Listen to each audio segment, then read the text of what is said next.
New Thought Media Network.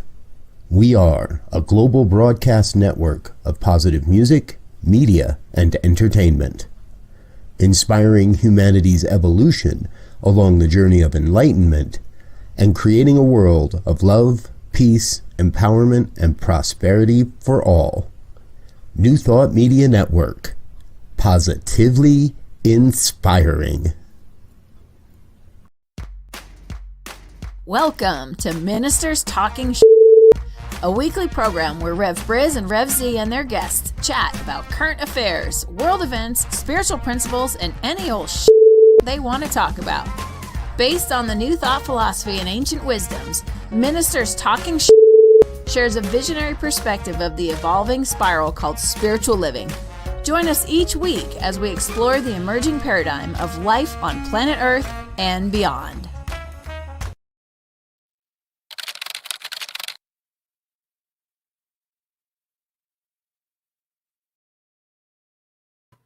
And hello again, dear ones. Rev BRZ over here. Rev Z right here. And we're a couple of ministers talking shit. That means it's Friday morning here on the New Thought Media Network, and it's 7 a.m. on the Mountain Time Zone. Thank you for being with us. If you're watching on a replay, hey, feel free to contribute and chat along with us as we go. If you're watching live, of course, we love your conversation. We love your comments. Please let us know you're with us by chatting along in the chat box. If you like what you're seeing here and what you're hearing here, please hit like, share, and subscribe. Let your friends and family know what we're doing. That way we get a little more reach and our videos go a little further around the world. Thanks for being with us. Good morning, Linda. Thank you for being here. Good to see you. One of our friends is on our network. One of our workers is here with us too. Could be Diego. Good morning, sir. Hey, first story today is big prayers for the state of Alaska. Z, fill us in. Tell us what's going on. Yeah, there's the remnants of Typhoon Merbok, Merbok. I hope I pronounced that right. But it's on its way to the Alaskan coast today and over the weekend, and they're expecting at some point maybe 90-mile-an-hour gusts of wind. And, they said this been a decade since they've had anything like this. I think the last one was in 2011, and it left a big swath of damage. So we're sending our prayers and ready to help any way we can with that community. And we're just knowing the best for them. As we continue to see changes in the way the weather cooperates with us or interacts with us. I won't say cooperate. I'll say interacts with us. It's basically going to be a hurricane in Alaska. I don't know if I've ever, other than the one that happened in 2011, I don't know if I ever heard of one before. I have to go and check that out. Exactly. Good morning, Raul. Glad you're with us. Love and prayers as well. Yes. Anyone that wants to say the climate isn't changing is a little crazy. We saw the remnants of I guess it was Tropical Storm K that hit Southern California, caused widespread flooding in Southern California last week. We saw the remnants of that float through Colorado here in the last couple of days. And now there's a typhoon hitting Alaska. These are unprecedented.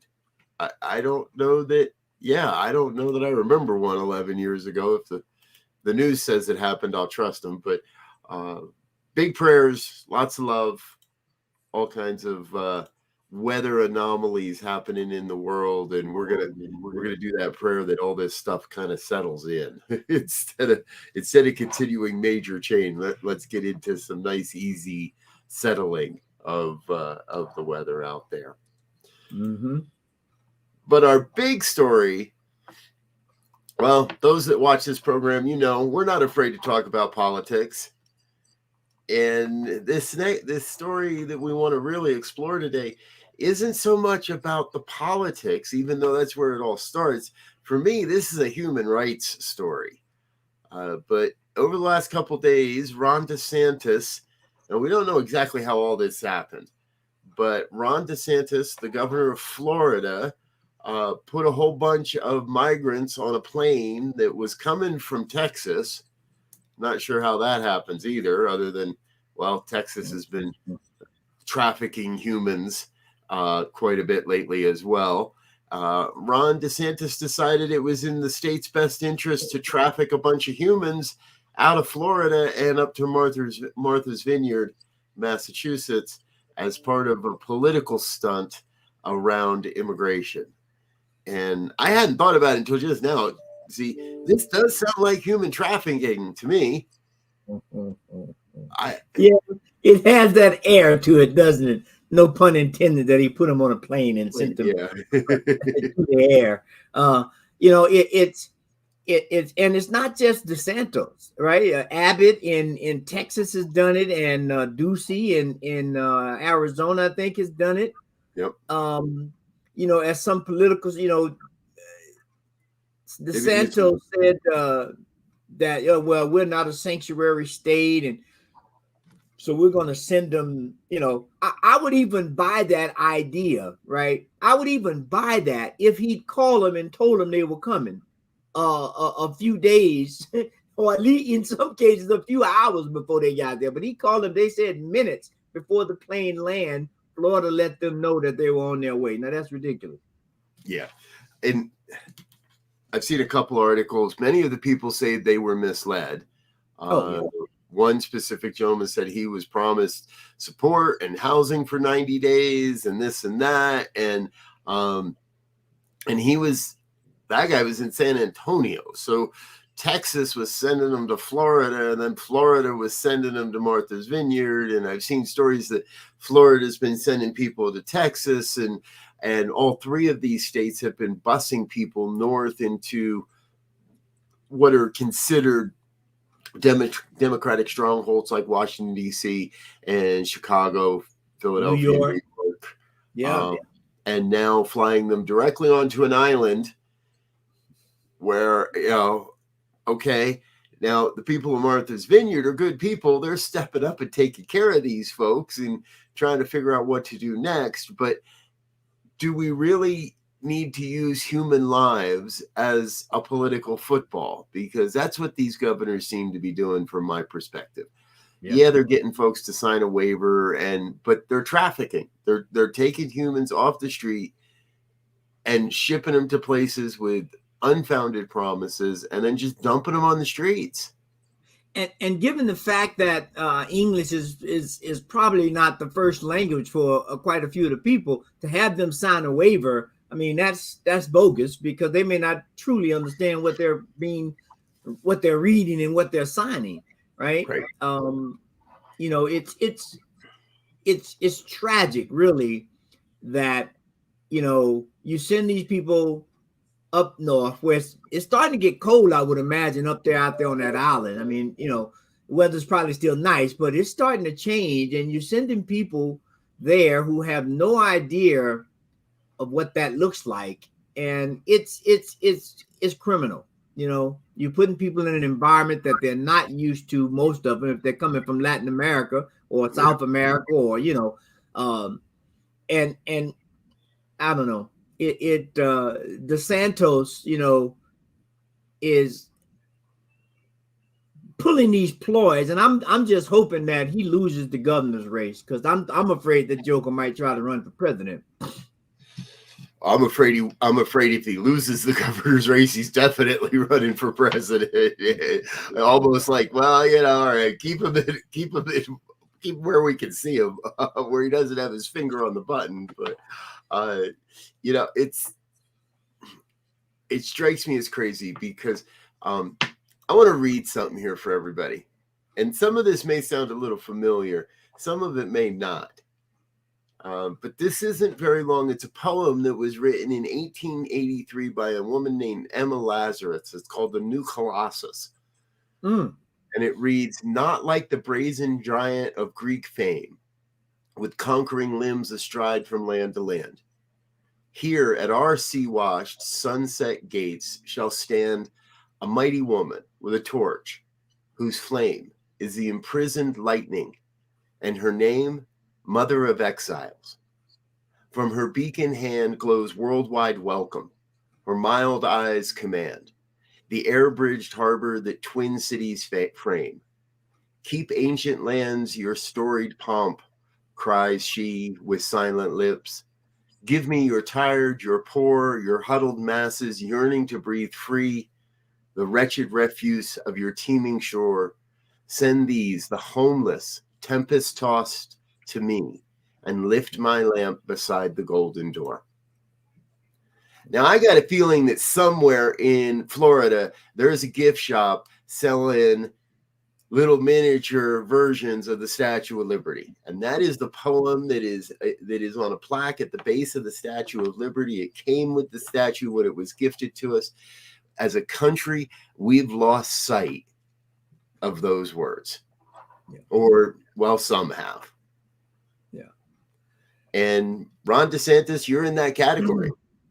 And Doug Ducey in Arizona, you're in that category. And I forget the guy in Florida, you're in that category. In Texas, Greg Abbott. Or Texas, yes, Greg Abbott. Thank you. Sorry. You've all lost that sense that this is America, damn it. Our history is to let people in. Our history is to give people shelter. Our history is to give people refuge. And let's be clear, these people are refugees. And let's be clear, if we don't get our shit in order, Ron DeSantis is going to be a climate refugee before he knows it. Because Florida is going to be underwater. That's another story. Yes, that is. But you know, I think I think, you know, Linda makes a good point about you know, taxpayers' money. You know, how are these people being shipped all over the place? I mean, who's paying for the tickets, whether it's on the bus or the plane? There's no I would imagine there's no stipulation or budget line that says ship unwanted people in our state to other states, right? So that's that money that's sending people other places is coming out of the budget that could be used for education, could be used for infrastructure improvement, could be used for health care. I mean, it could be used for a lot of other things than shipping people around the country to make a political statement and making ploys about sanctuary states, which, as we just heard from the poem, that the whole country is built on a premise of being able to take people from everywhere to create a greater atmosphere, not only for the people coming, but for those that are already here, because we understand that the diversity and the interconnection of all life creates a better and more suitable environment for everyone in it, when that environment is not rigged to send people all over the place or to spew venom in terms of who people are and what they are and what they're capable of and so forth and so on. So I mean, let's take a break, people, and really begin to look at these statements and you know, make a vote coming up. One of the articles I read puts the price tag at around $12 million. Now, wow. I have yet to see anything that says how many people. Was this one plane? Was it a, you know, were they flying coach? Was this a charter flight? Was it a private flight? Right? We don't have those details that I can find. However, I don't care how much, 12 million, how many people, $12 million can go a long way to providing people with substance, to shelter, a life, a safe harbor, a sanctuary. And okay, you're not a sanctuary state, but we are a sanctuary country. And I think federal should take precedent over the states' rights in this one, because recently I kind of got into this little, I fell into a hole on YouTube that is reruns of the Shark Tank. If anybody watched that show, or still, maybe it's still on, I don't know. But yep, still on. I can't tell you how many of these people I've seen that walk up and they start their pitch, and somewhere in the pitch, they let it be known that they're a refugee, that they came to these shores due to persecution or other or natural disasters or other reasons, but came to this country as a refugee, not just trying to make an extra buck, not just trying to smuggle drugs across the border. And I think these border states, these governors, they get this idea that every single person trying to come into the United States is just here to smuggle drugs and or working for a cartel or whatever. And that's not the truth. The truth is these are hardworking people. These are people of the land. These are everyday people that are trying to make a better life for themselves. And don't we do that ourselves? Don't we pick up and move from one state, from the state we were born, to another in an attempt to make a better life for ourselves, to support our family in a more prosperous way? Who the heck are we to deny that of people? Well, and you know, it struck me when you said that $12 million, right? So I'm sitting here in my head, I'm thinking, okay, I don't know how many people, like you said, I don't know how many people have been shifted around in relationship with that $200. However, if there are 200 families, right? I'm gonna go way out on a limb. If there's 200 families with $12 million, that means each one of those families could have been given $60,000 to take care of some stuff, right? To get set up.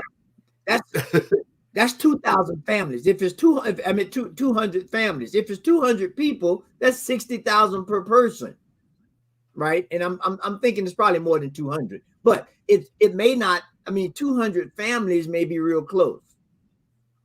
And as we know, that's probably not enough. That's not necessarily enough if you have a family of 4 to support your whole family above the poverty line.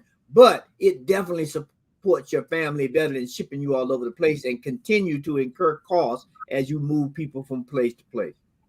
Right. Well, 60 grand can get you an apartment, can get you a car, can get you settled, food in the belly, heat in the apartment, so that you can go out and find a job, so you can go out and start your business, so you can go out and hustle your way into the promise that we provide here that America has always stood for. Yep.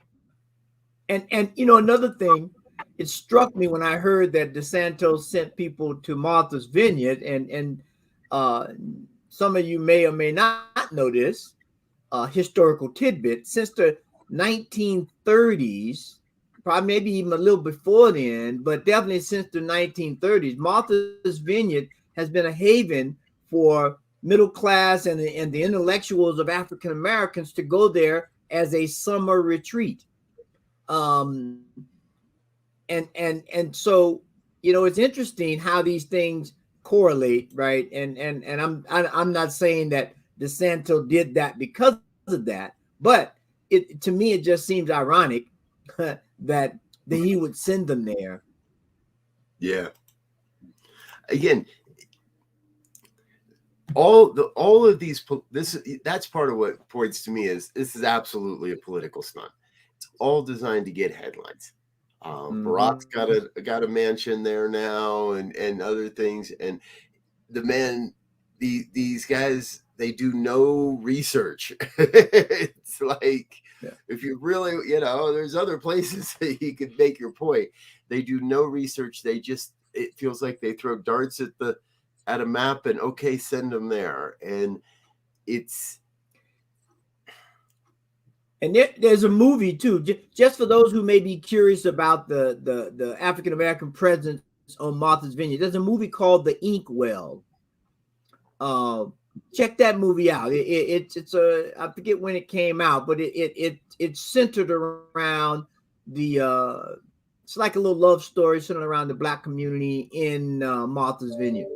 But we have to begin. I think we have to begin to appreciate the value that people from other countries, other cultures bring to this country, as we face a time of critical changes that are taking place, and we need new eyes, we need new perspectives, we need new approaches to be able to address our problems, and not just cast people to the side because they don't look like us, they don't talk like us, they have different cultural perspectives than us. Right. Yep. Exactly. It's classic. We're better elitism. It's classic separation, and and hey, Florida, vote. You got a chance to get rid of this guy soon. So let's just go with getting him out. We'll worry about whether he runs for president or not another time. Let's just get him out. Because the truth of the matter is, it looks like there's a good chance he could be running against the former president, Donald J. Trump, for the 2024 election, which is another one of those weird ones. If you didn't catch it, folks, I know after so many years, it's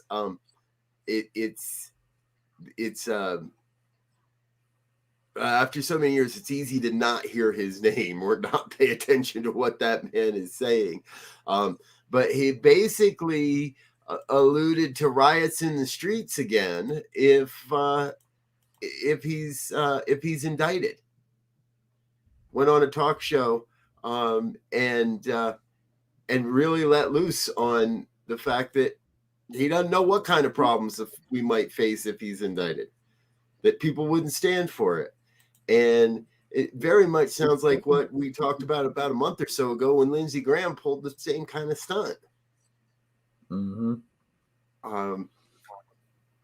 And they have appointed Judge Raymond Deary, I think his name is, to be the special master to delve deeper into the case of the missing documents and so forth and so on. And so we for anyone who wants to understand our government on the underbelly of our government, we can look at these kinds of things. Taking documents that are classified, saying, "Oh, I didn't know they were. Oh, I declassified them." But you can't do those kind of things by yourself. We have people in states as governors sending people all over the country. We look back at just some of the stuff that was done to soldiers and when they were testing certain drugs and things. I mean, you could go on and on and on about things that our government has done. Now, that's not to despair the government, because we know we have a decent government, but it is the people who go in with an elitist attitude, with a superiority complex, with these ideas that they know better than everybody else for whatever reason, and they're creating a muck and a mockery of our country, and it will come back to bite us if we don't correct it soon. Well, right. And that's folks, we don't say it on this program, but people say this all over the place. Guys like Trump and DeSantis and Ducey and Abbott, they're not here for democracy, folks. They want a dictatorship. They want authoritarian rule. They do not like the idea of people actually having any voice in how things are run. And if you can't see that, well, let's have a deeper conversation about that. Let's get together over coffee. Yes, Linda, Trump does believe he is above the law. It is always it is incredibly obvious that he feels, and these others are following in suit. Do anything I want to do. Do anything I want to do, and then we'll figure it all. We'll figure out how to blame the other guy for it later, right? Yes. DeSantis sending refugees to Martha's Vineyard is not his fault. That's not his fault. He's just responding to the mistakes that the Democrats made by letting them in, by being weak. It's circular logic. It's separatist thinking, and yeah, we're going to do some prayer work around it. Thank you, Gina. It is important we pay attention, pray, and take guided action. Vote, sign that petition, get out and let your voice be heard. This isn't a threat of violence, but I don't know what kind of good can happen if we stand up as a United States, as a country, as a people, and say enough of this dictatorial takeover. Yeah. This is a coup happening in real time, and we're watching it happen.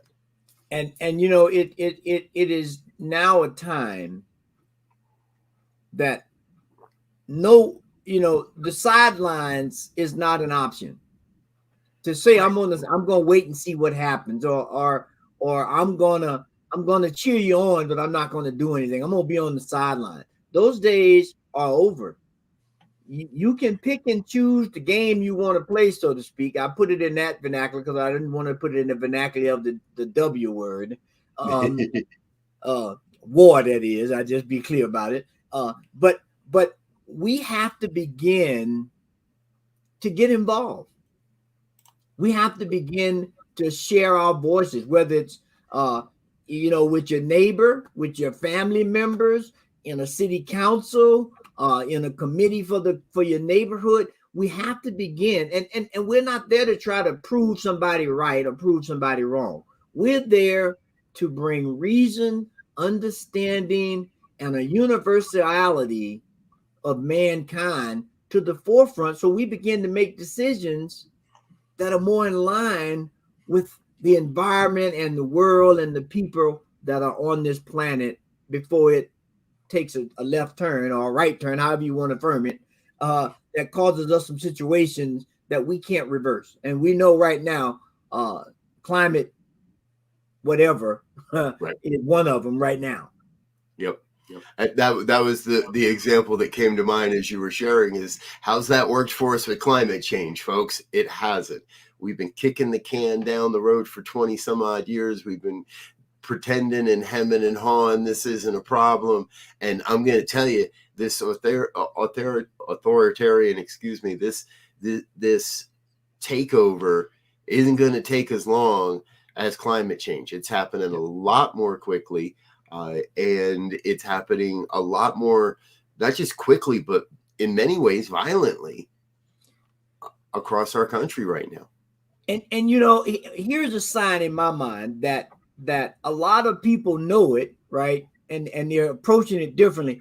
When you hear automobile companies, right, giving up fossil fuel and giving up, massive factories to produce that, and most companies now that were primarily fossil fuel, they're saying in 7 years, let's just be clear, by 2030, 7 to 8 years, and they will have a large cadre of electrical vehicles. And some people are saying they're going to be all electric in 2030.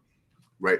Some of it is money, but some of it they know that we got to make a change. Yeah. To some degree, exactly. Businesses, it's tough to believe that Ford and Chevy are leading the way on this one, but they are. Right? Ford is going all EV on their truck line. State of California has announced that all new gas-powered vehicles are need to be phased out by 2030, and they will not allow the sale of. That's going to get to be sticky. We'll cover that as we get closer, folks. That one's going to get to be really weird. There'll be a black market for gasoline-powered vehicles in California, but here's the important point, and we're echoing it in the chat box. Thank you, Linda. Thank you, Gina. Now is the time for us to do our work. And that work begins in consciousness. It begins in our prayer work. Now, remember, when we talk about prayer around this network, we're not talking about begging and beseeching. We're not talking about some divine intercession by God, by some old white guy with a beard in the sky. We're talking about the affirmation of individuals being willing to sit in the consciousness and say, this is what we see and this is what we're creating. Not what we're tearing down, not what we're not dealing with anymore, but the affirmation of where we're going in the world and what we're creating. So yes, if you're in a position to run for a school board or to run for an office of some sort, by all means do it. Get involved. And if that's not your place in life right now, or that's not the trajectory of your life, then get thyself to praying, not begging, but praying, affirming that there is change happening and that change is happening for good, and then go out and vote. Yeah. Everybody can do something.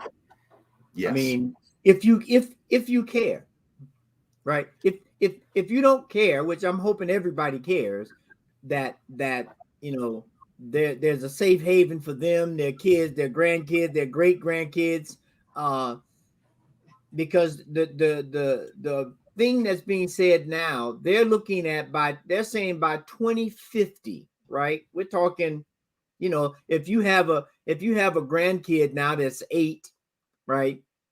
We're talking when they get in their 40s,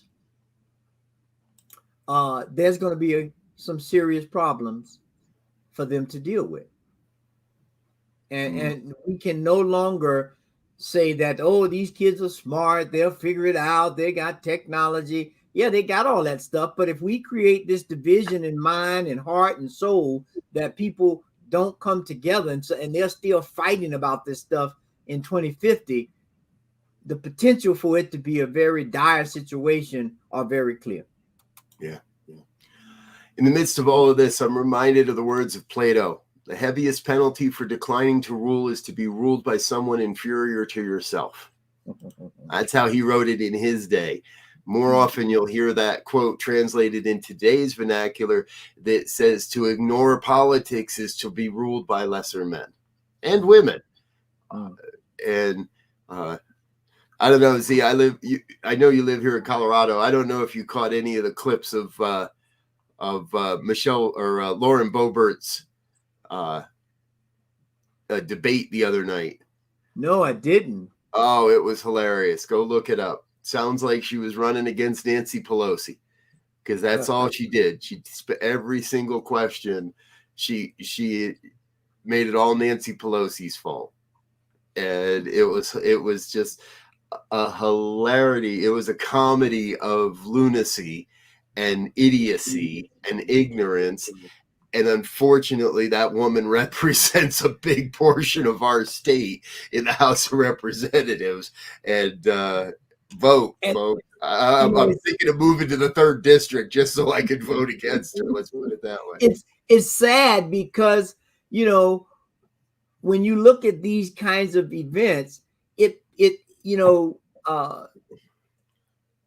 all life now is like a reality program. People, this stuff looks like reality TV a lot of times. And it's like, these are real lives. These are real resources. These are real situations that we need to be dealing with.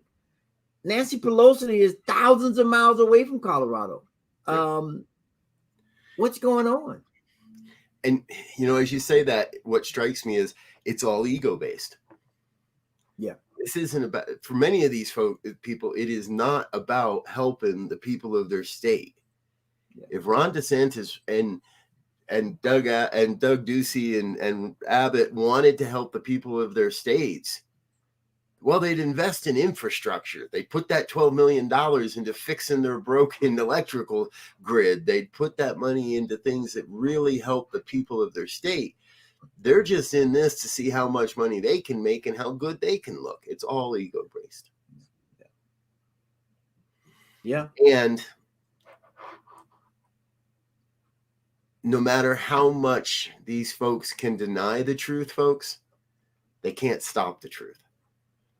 They can pretend that what we're talking about isn't real. They can pretend that they have the high road here. But what we know is they're misusing the law. They're misusing the law of reciprocity, the law of abundance, the law of prosperity, the law of loving and giving and sharing and caring. They're misusing the universal law for ego-based rewards. And the good part is there's more of us than them. So all we got to do is stand up and let our voices be heard. And then follow the action of our prayer work. Yeah. Well, see, I think it's about time we get out of here. Otherwise, we're going to run way over our allotted time. Yes. Well, I know what you're going to ask me. So I'm gonna do a preemptive strike of my closing thoughts. Right on. And my closing thoughts today is everyone in the sound of my voice or in the sound of this recording, find a way to participate in the betterment of life for everyone. We're not calling these people out because we think they're evil or any of that. We're calling out these people in situations because they don't seem to support life in a holistic way. So find a way to support life holistically and take a step. Yes. And when you do, email us. Let us know about it. ministertalk@ntmedia.org. When you decide what that is, drop us a line and let us know.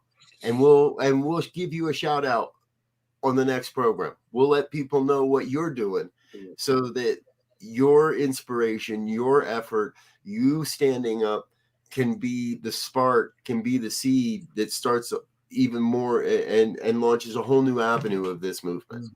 Let us know what you're doing. Let us know how you are standing up for democracy. And we'll feature that on an upcoming program. All right, Z, thank you for being with me this morning. It's good seeing you, brother. Yes, everyone out there on the interwebs, thank you for being with us. We're going to say thank you to our sponsors real quick and then let you get back into the rest of your day. Stay with us today. It's a full day here on New Thought Media Network.